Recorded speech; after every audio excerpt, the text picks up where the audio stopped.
Hey everybody, my name is Bubble Trousers 1. I know for a fact none of you guys know me because this is my very first video. I am currently bored out of my mind during quarantine season, July 2020, go Corona, and I decided that now would be a fantastic time to actually start making YouTube videos. I'm a huge Pokemon fan. I also play a lot of Destiny. Currently, right now, I'm playing through Pokemon Colosseum, and I thought, hey, what better game to make a YouTube playthrough of? I played Pokemon Colosseum a ton when I was a kid, and I didn't really remember a whole lot, and I thought that now would be a great time to play through it. Unfortunately, I have already played through most of the game, and so I'm picking up towards the end. If this actually is a success, and I think that it is good, then I plan on making a complete YouTube series of Pokemon XD Gale of Darkness, which is actually the sequel to this game. So, depending on how this does, if I like it, we'll go forward with that. But why don't we just go ahead and get straight into the gameplay? So for those of you who do not know, Pokemon Colosseum is it's a single-player Pokemon game. It's a spin-off, and it consists entirely of double battles. And the double battle format actually yields a lot of interesting strategy that you couldn't otherwise partake in a normal Pokemon game. It makes certain Pokemon, such as support Pokemon and tank Pokemon, actually viable for once. Normally in single-player Pokemon games, you really don't want to be using a Pokemon unless it can hit something pretty hard, because in the single battle format there really isn't much point to a tank, and it's not very fun to play as a tank. And there's no such thing as a support mon, because a support mon can't support a Pokemon if it's not out there with it. So I'll go through a quick review of my team, and I'll kind of explain some of the strategy that comes with it. Let me get it organized here really quick. Okay, so right off the bat, this is my favorite mode. You've got Entei Jumpluff. Jumpluff is a Pokemon that I have never used in any single-player playthrough of any Pokemon game ever. And in this game, it's fantastic. In the other games, it's garbage. But it's actually a very good support Pokemon in this game. Also, something to note, in this game there's only 48 catchable Pokemon. And the only way you can catch Pokemon is by, quote-unquote, snagging them from other trainers. The basic storyline premise of this game, spoiler alert, is that you are essentially an ex-con, an ex-member of this gang that would steal people's Pokemon. And now you've kind of turned good, and you are stealing Pokemon from an evil team that corrupts them. These Pokemon are called Shadow Pokemon, and like I said, there's 48 of them in the game, and your goal is to capture Shadow Pokemon from these bad guys. So every Pokemon that you see here, apart from my starters, which are Espeon and Umbreon, I've caught from trainers. Really interesting mechanic. Haven't seen it since, other than its sequel. Gosh, I hope that they remake this game on like the Switch, or hey, just add another game to the series. Make it a trilogy instead of just 2 games. That'd be awesome. So, kind of getting back to the team review, seeing as catching Pokemon is a huge component of this game, more so than other Pokemon games because there's so few of them. Having the ability to put Pokemon to sleep is very useful. Jumpluff is incredibly quick and fast, and so it's a great user of Sleep Powder. In fact, I'm pretty sure that it's the only Pokemon in Pokemon Colosseum to get Sleep Powder. There are some Pokemon that get Hypnosis, but Hypnosis is much less accurate, in fact 50% less accurate than Sleep Powder. So definitely want to be using Sleep Powder, and I love Jumpluff. He's also a great support mon. He can set Sunny Day for the next Pokemon that I'm going to talk about, which is Entei. Entei is by far the worst of the 3 legendary dogs, and in my opinion, not by any means the best Fire-type Pokemon in this game. I normally don't use legendaries on my teams, but that's why I don't really have a problem using Entei. In terms of fire-type Pokemon, you do get a choice at a Johto starter, so Quilava, Croconaw, or Bayleaf. Quilava and Typhlosion are fantastic fire types. I didn't want to use the Johto starters in my playthrough because I've always used it and I wanted to use some other Pokemon. The other fire-type Pokemon that you get access to are Entei, and then Magcargo and Houndoom. Houndoom is fantastic, but you don't get access to him until the very end of the game, so pretty much useless there. And there is nothing in the world that would ever make me use a Magcargo on my run. That thing is absolute garbage. It's too slow, and it has 2 quad weaknesses. Not going to try to endure through that. So I'm using Entei. Normally when I lead Jumpluff Entei, I set the Sunny Day for my Entei, and then either nuke stuff with Fire Blast or Solar Beam. I also have Sunny Day as an option if I want to set it for myself, and then Stomp for a physical normal type attack. Quickly going through the other 2 modes of my team, I've got Espeon, Umbreon lead. Espeon hits stuff really hard. Umbreon can take hits very well. My Umbreon is a toxic stalling confusion set, or confuse ray set, so I'll confuse something and toxic it, and then just protect and stall it into oblivion. It's a really fun way to play like this. You don't really have the option to play like this in other Pokemon games. Espeon, pretty straightforward, just murder everything with your stab psychic type attacks. Lastly, Flygon and Mantine. This is the last mode to my team. Flygon is really good in this game because it's got incredibly good stats compared to the Pokemon that you can catch. It's also a ground type and thus has access to Stab, Earthquake, and as I'm sure that you can imagine in a game full of double battles, Stab, Earthquake is something that's really, really useful to have. That's also one of the reasons why I have 2 flying types on my team, so I can pair Flygon with either of those 2 flying types, and even Umbreon because Umbreon knows Protect, and spam Earthquake without fear of hurting any of my allies. And then lastly, Mantine.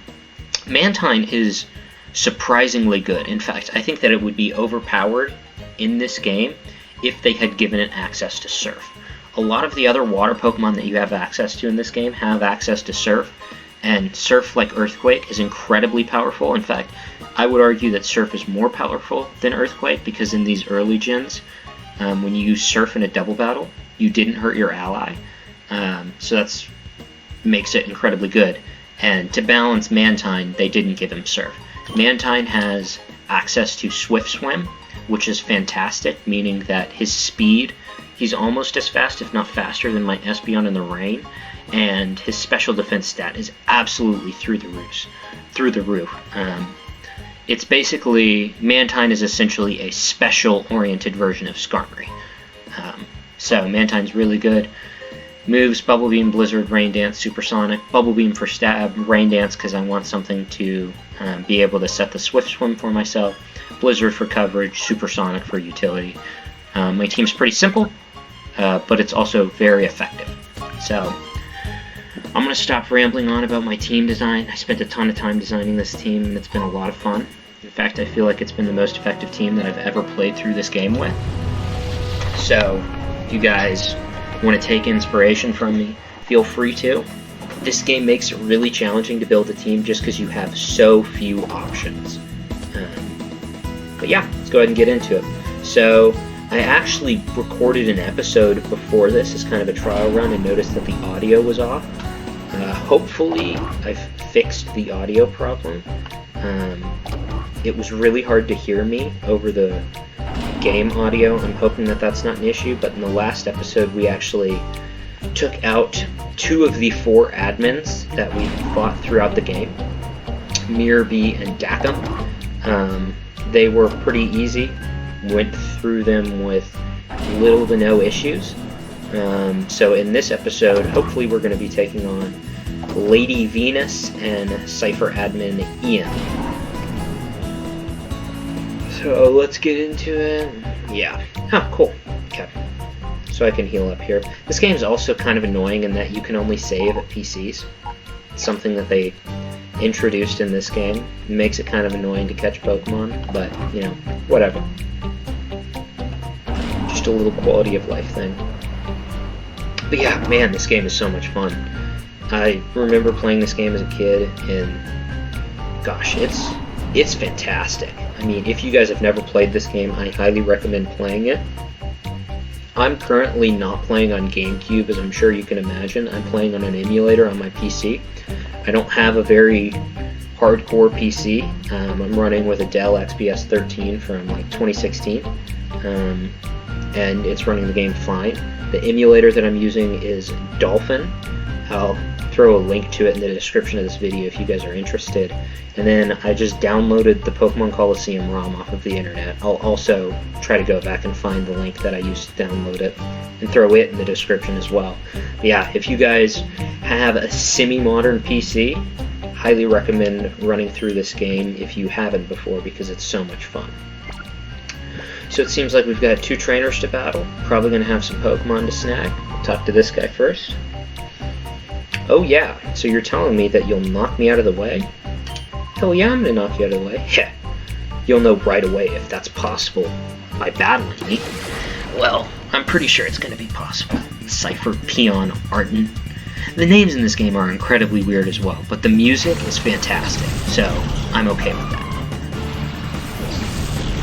So our lead right now is Entei Jumpluff, and they're leading Piloswine Delibird. So this is good for my Entei, bad for my Jumpluff. Oh, and they've got a Shadow Delibird. That's kind of cool. Shout out to Shady Penguin, one of my favorite Pokemon YouTubers. Eddie loves that thing. So my Jumpluff feels incredibly threatened by stab Ice-type attacks by both of these guys, but obviously I can't kill that Delibird. I'm pretty sure I can one-shot this Piloswine with a Fire Blast, so I'm going to just go for a Fire Blast in it, and I'm going to put this Delibird to sleep to hopefully... Oh, and that's one of the royal screw-ups. I never know which Pokemon have Vital Spirit or Early Bird in this game. That's going to make catching this thing a lot more difficult. Normally, being able to put it to sleep with Jumpluff makes it pretty much 100% guarantee I can catch it. Okay, it's got Glalie as well. Okay, Delibird's using Fly. I'm imagining he's going to be using that on my Jumpluff.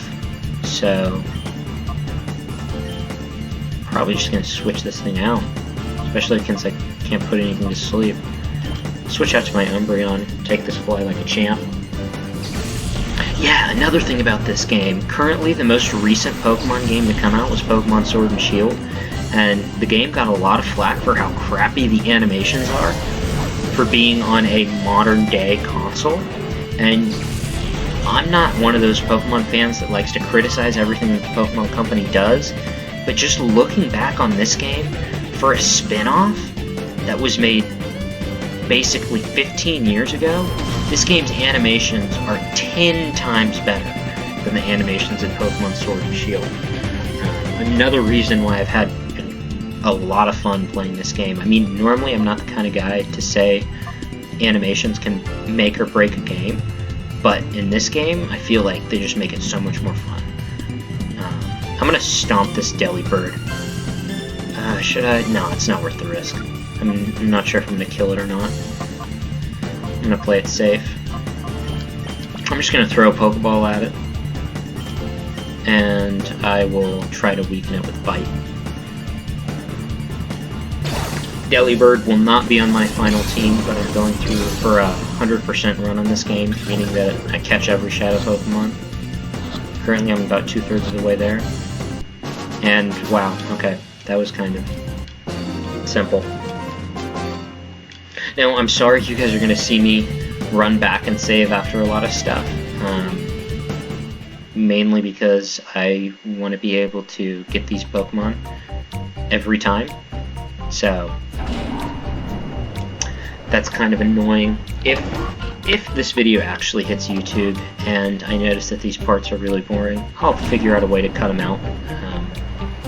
Make it easier. I'll also try to figure out a way to overlay the Pokemon's base stats and move pool that they can get access to, because some of the Pokemon in this game do get access to some unique moves, which is nice.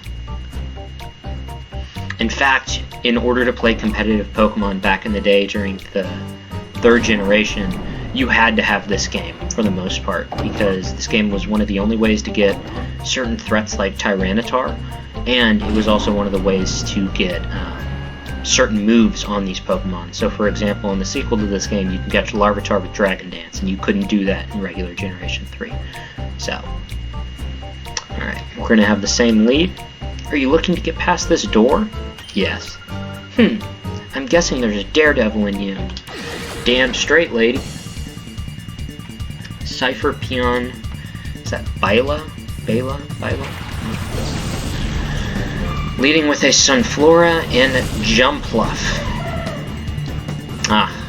Jumpluff. Jumpluff's a great Pokemon. It's garbage in the regular games, and I thought it was going to be garbage in this one, but it has surprised me. It's slowly becoming the favorite member on my team. So here we see they've got a Shadow Sunflora. I'm going to Fire Blast that Jumpluff, get it out, and then I should be able to Sleep Powder that Sunflora, because this was back before you couldn't Sleep Powder Grass-type Pokemon.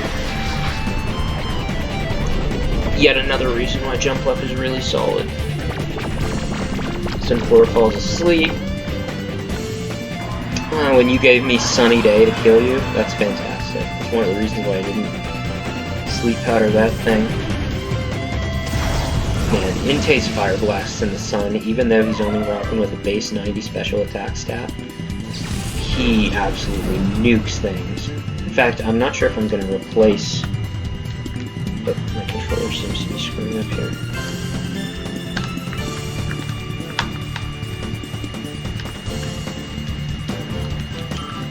There we go. Sorry about that. But yeah, Entei's Fire Blast in the sun absolutely nukes stuff. He's an incredible Pokemon in this game. He's also, in my opinion, I remember back in the day watching the old movie with Entei and Unknown, I can't remember the name of it. And that movie made me love Entei, even though he's objectively the worst of the 3 legendary dogs that you can catch. He's cool, he's got a special spot in my heart from that movie. That was right when I was getting into Pokemon. My favorite gen is by far the 2nd gen. That's the 1st gen I played. Good old Pokemon Crystal. We missed the Fire Blast, that sucks. Giga Drain, this is really too anything. Got you a crit. Barely does a 5th. Okay. Let's Fire Blast that Gloom. I'm just throwing balls at it because I've really got nothing better to do with my Jumpluff. That is the one issue with Jumpluff. A lot of the times, enemies don't target him. I don't know what's up with the AI in this game, but the AI seems to determine who they target. Oh. And we got Sunflora. Nice. This game is being nice to me right now. It normally isn't. But yeah, this game's AI seems to target whichever Mon seems to be the most offensive. I'm not sure if that's just, you know, the stuff that I've only noticed it doing that. I'm not sure if that's actually the case, but a lot of the times Jumpluff ends up staying alive past setting up Sunny Day and Sleep Powdering both Mons, and then it really can't do anything because it has no offensive prowess whatsoever. So that's just one of the things you have to deal with. Go back and save the game. I'll also heal up a little bit. So yeah, Sunflora, in this game, pretty decent grass type. You don't get access to many offensive grass types. In fact, I'm pretty sure the only grass types you can get in this game are Sunflora, Bayleaf, and Jumpluff. Jumpluff, as you guys have seen, is not offensive by any means. And if you don't start with Bayleaf and you're looking for an offensive grass type, Sunflora is basically your only option. This game does a great job of making you use certain Pokemon simply because there are no other options available. That is, in my opinion, the worst part about the game. I love being able to design my team around a lot of options. I like having a lot of options, and they did fix that in the sequel. They gave players a lot of options to work with in the sequel. In fact, I think they doubled the amount of Pokemon that you could use. So that's nice, but there is something to be said about having a limited number of Pokemon, and I think that just that makes you get more creative, right? I've had to get incredibly creative with this team. I would have never used a Mantine and a Jumpluff if there were other options available, and I've come to love both of them. So, pretty cool.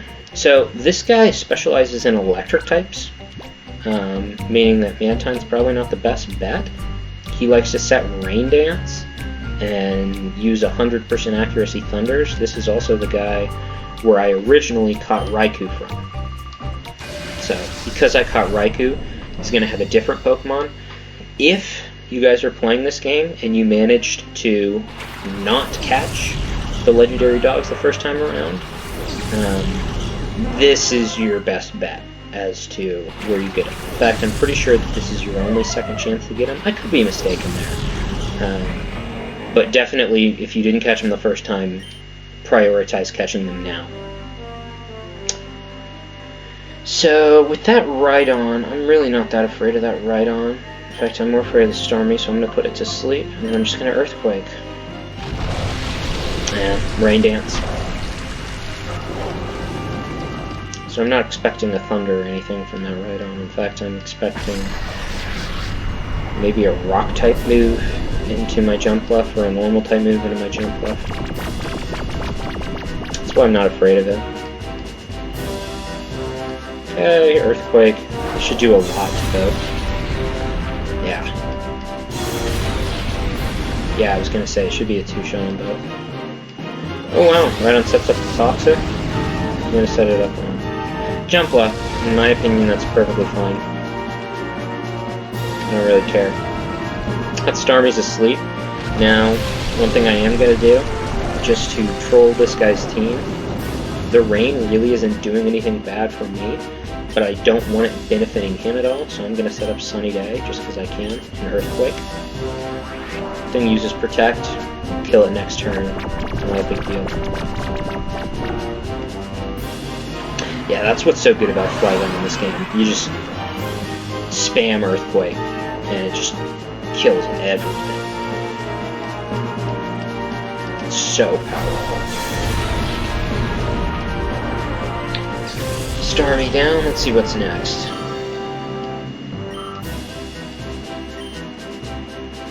Sending out Manectric. Okay. This should be a double knockout. I'm expecting my Flygon to outspeed both of these guys. I'm going to go ahead and just, because I can, in case Manectric outspeeds, put it to sleep. Yeah, Protect. He's just timer stalling me, man.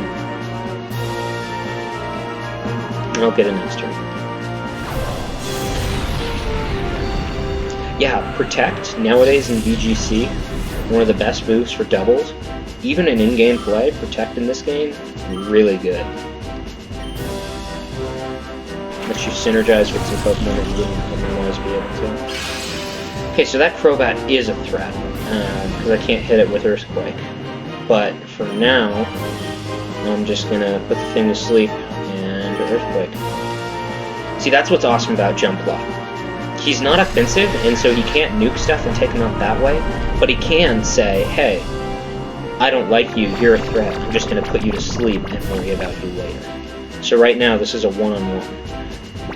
That's also one of the reasons why I set Sunny Day. Sunny Day makes Thunder's accuracy drop to 50%. See, this is why I love this team. We got so many modes. Good sign of a double team is having a lot of modes. Flygon Crystal 48. Good stats, good stats. Very balanced. Umbreon level 47. Learning Screech. So Screech is an interesting move. It harshly lowers their defense. If Umbreon was faster, this would actually be a lot better. to me. I also think in later games it hits both Pokemon. I could be wrong though. But because Umbreon's so slow, I'm not going to really be able to Screech anything and then effectively nuke it with one of my faster physical mons. So I'm not going to learn it. It's not a bad move though.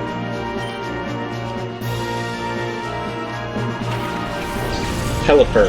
Okay, so this pretty much ends the usefulness of my Flygon. What should I do? I think I might double switch out here. Yeah, I'm gonna switch out to Espeon. I'll leave Flygon in. We will go with a Dragon Breath on that Pelipper, because I can one-shot it with I can one-shot the Crobat with my Espeon.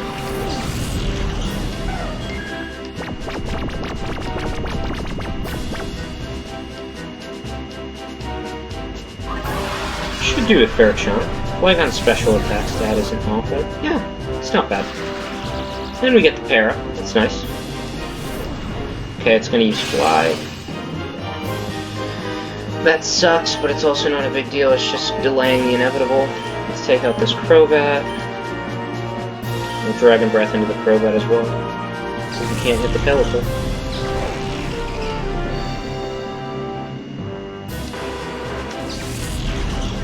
Okay.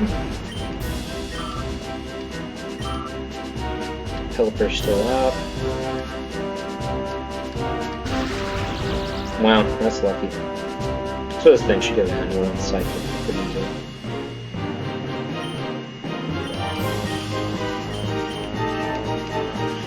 easy. Easy buckets. Espeon's so powerful in this game. Hits like a freaking truck. And it's not even that frail either. I mean, its defense stat's not great, but it can take some special hits too. Such a good Pokemon. Wow, he has improved since our last meeting. Gave us a lot of money too. Grr, it's a shame that you oppose us, Philip. Here, use this. Go on, open the door with it. Obtained the yellow ID badge.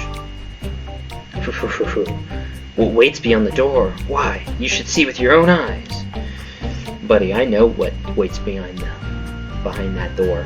It's called an ass kicking. For you guys. Okay. So we should only have one admin left.